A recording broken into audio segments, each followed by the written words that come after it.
What is up, guys, and welcome back. Can you not eat my wheelbarrow? Thank you. So many questions. I like answering the questions for you guys in videos, and since we're doing daily videos, it makes it a little easier. Someone asked if they eat the trees. Yes.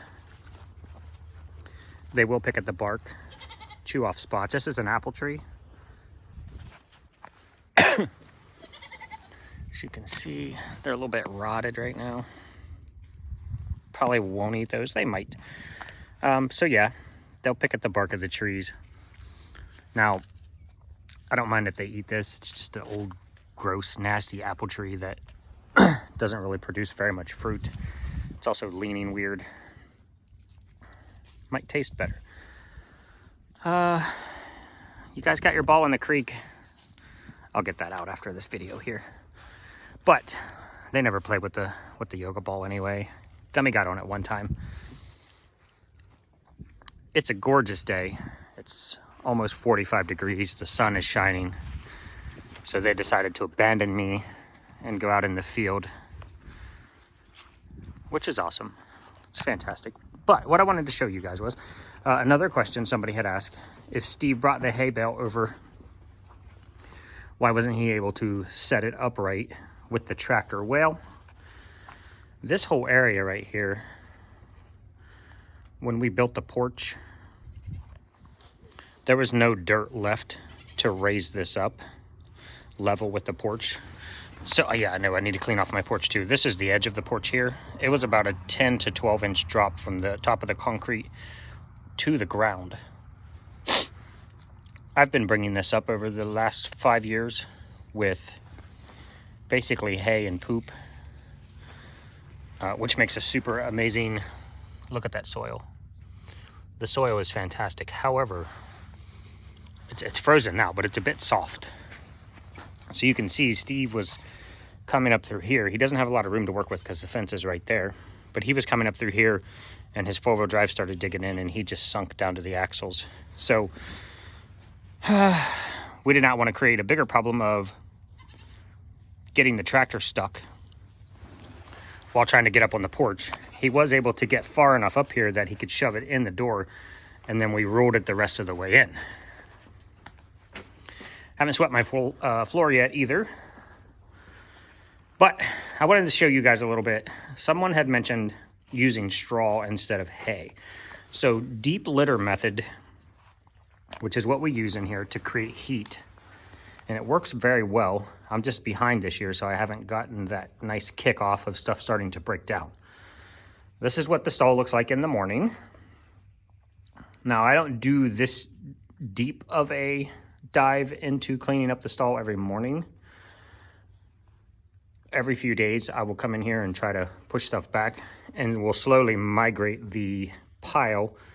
As it gets thicker, we'll slowly migrate it forward so that eventually the entire stall is full of hay and poop. Why we don't use straw? Straw, wheat straw as some people call it. It's the only straw I'm aware of. If you guys don't know, after they cut the top, well, hello. Good morning. Hi, Miss Muffin. Oh, face scrubs. After they cut the top off of the wheat, what's left, the stalk, is what is known as straw. And it has a very waxy outer coat on it, and it wicks away moisture very nicely.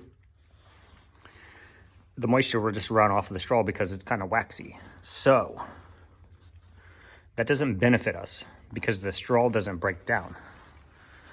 What I want is the poop mixed with the hay, because the hay has a little bit of moisture in it and it all works together to break down just like a compost pile to create heat. And it'll kick off heat in this barn in the winter.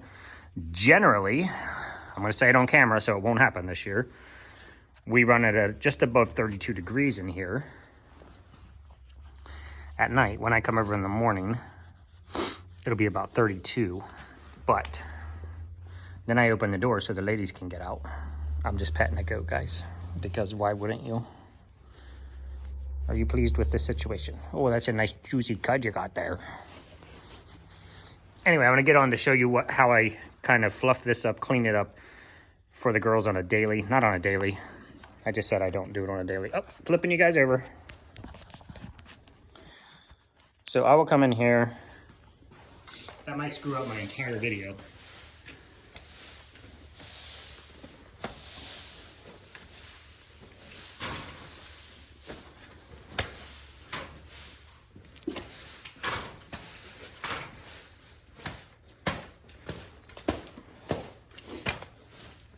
I'll show you everything in a second. Yep, still got a little bit of it. I'll leave that there so you guys can actually see it. Flip that up.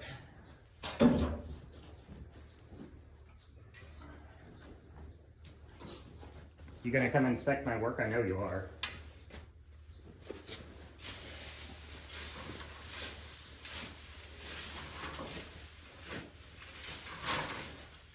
You guys get to see some of the older hay and poo at the bottom there.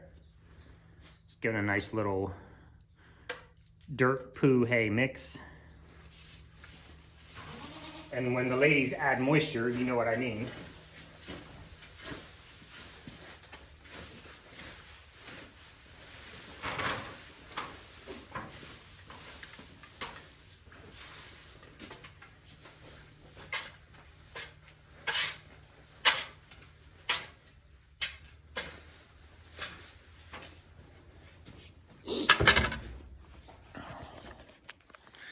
They do enjoy coming in here and knocking the feeders off. I could screw them on there, and I have on a couple. But what that does is they'll poop in those. Flip you guys back over. They'll poop in these, and then instead of being able to just do that, I have to scoop it out. So that's why I stopped screwing the feeders onto the wall. So that's deep litter there, guys. We went from 7 inches of fluff to... Your butt is... Your butt is right in my shot. Okay, I will pet... Okay, let me pet you over here. Okay. So... Oh, you are killing me, Smalls.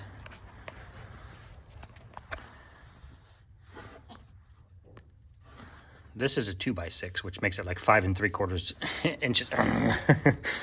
You are, look, you do not have a supervisor hat on. Therefore, I need you to leave my space. No, okay.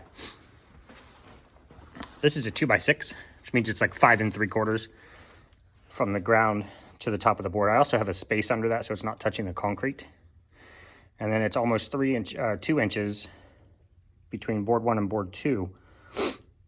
So up to that crack there, you're looking at about 12 inches, which is right where I want it. So we'll fluff it out. You guys saw when I started, it was down at level with this 5-inch board. We fluffed it up to 12. And they'll come in here and they'll obviously lay in that and smash it. But this is what I really wanted to show you here. This is that bottom layer. Now, people were concerned about the moisture. That's what the top layer is for. The bottom layer is moisture. That's wet and tacky and gross. It's poop. It actually smells really nice like compost, but it's poo and hay that's breaking down and kicking off heat. And the top layer keeps them off of this. So top layer dry, bottom layer warm and wet. That heat rises up through that hay and they just lay on it.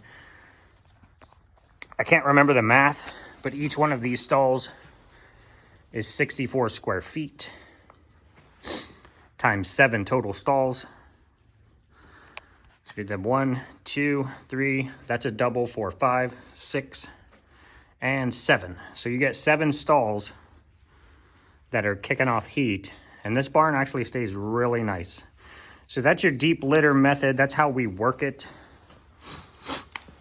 Some people were very interested to know how to do it. Some people were wondering how it works. And that's kind of how we do it. And we do the same in our chicken coop. We fluff it, keep dry material on top, let the wet warm material sink to the bottom, and voila, that's my Italian hand. You have the heat. So that is it for today. You got to see a couple little cuties because they actually came in to say hello. I want to address one more thing.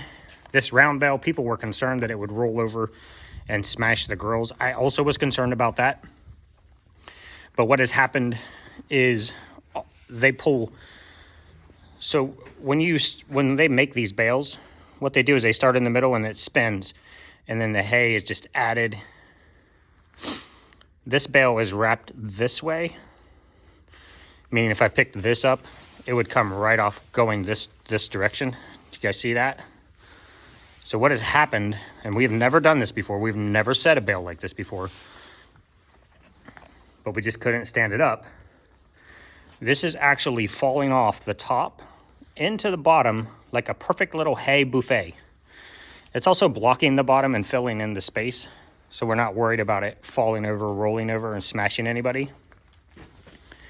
And then they can come in here. It's a little bit, I won't say it's an enrichment, but it kind of is. They have to work to pull. Now, when they're on this side, which I don't know why they continue to choose to try to eat from this side, it's a little more difficult, and they have to slide their teeth on it. I've seen a couple of them getting it back in the corner of their mouth and chewing it with their molars, which is good for their back teeth. But other than that, they really just, this hay slides off, they eat it, more hay slides off, they eat it. It's actually working way better than I thought it would. And, you know, they never like to eat some from the same spot twice, so you'll see them fighting over this on occasion. Did you get a good spot? You can actually see their little face marks.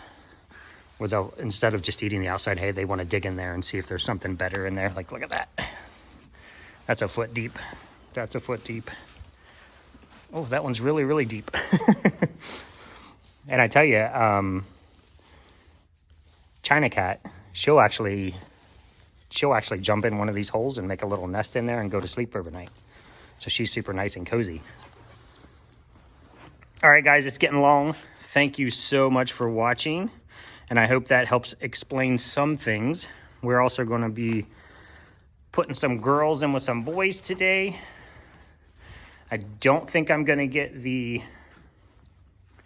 Tuesday night video out today, guys. Just so much going on, and then Thanksgiving's Thursday, so if I don't see you again, which I will, happy Thanksgiving anyway. And that is all.